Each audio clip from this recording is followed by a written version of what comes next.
ऐसी कहानी सुनने के लिए चैनल को सब्सक्राइब जरूर करें।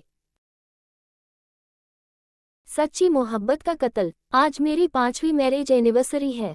आज मेरी शादी को पूरे 5 साल पूरे हो गए हैं और मेरा बेटा भी है जो 3 साल का है। बस सब कुछ तो लाइफ में अच्छा चल रहा है, लेकिन कुछ बातें मेरी जिंदगी के ऐसे भी है जिन्हें मैं शायद कभी भुला ही नहीं पाऊंगी। दरअसल बात ऐसी है कि आज से 15 साल पहले मेरे मामा के लड़के की शादी थी, तो मेरी सारी फैमिली बाहर गई थी। हम एक हफ्ता बाहर ही रुकने वाले थे। शादी की तैयारियां चल रही थी। शादी में और भी बड़े से मेहमान आए हुए थे।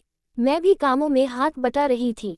मैंने और मेरी मामा के लड़की ने लहंगे फिटिंग के लिए दिए हुए थे, तो शाम हो गई थी। हमारे साथ जाने के लिए कोई नहीं था, तो मामा जी ने हमारे साथ शादी वाले लड़के के दोस्त को भेज दिया। उसका नाम करण था। हम सारा रास्ते बातें ही करते गए। अब मेरी और करण की दोस्ती हो गई थी।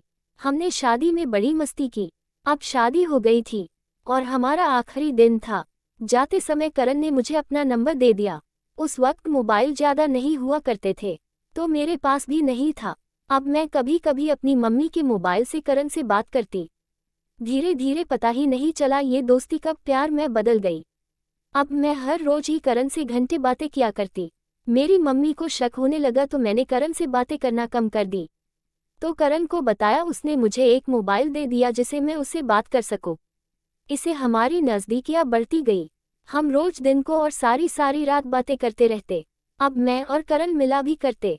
ऐसे ही 10 साल कब गुजर गए पता ही नहीं चला। मेरे लिए रिश्ते आते पर मैं शादी करने से इनकार कर देती।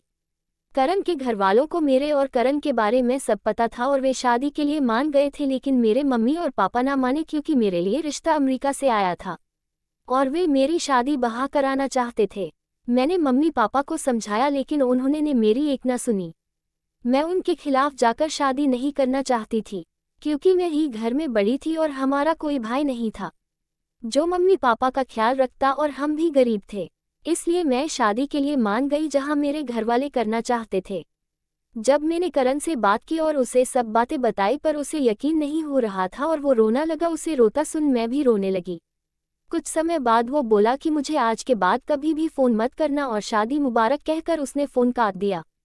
तो उस दिन मुझे ऐसा एहसास हो रहा था कि मैंने कोई गुनाह कर दिया हो। शायद गुनाह तो मैंने किया था, एक सच्ची मोहब्बत का कत्ल। मुझे अपने आप पर गुस्सा और शर्मिंदगी हो रही थी। मैं करती भी किया, मैं भी बेबस थी। जिंदगी मेरी थी, लेकिन फैसले अपने आप हो रहे थे। जब भी मैं जिंदगी के उस पल को महसूस करती हूँ तो मेरे आंखों में आंसू आ जाते हैं।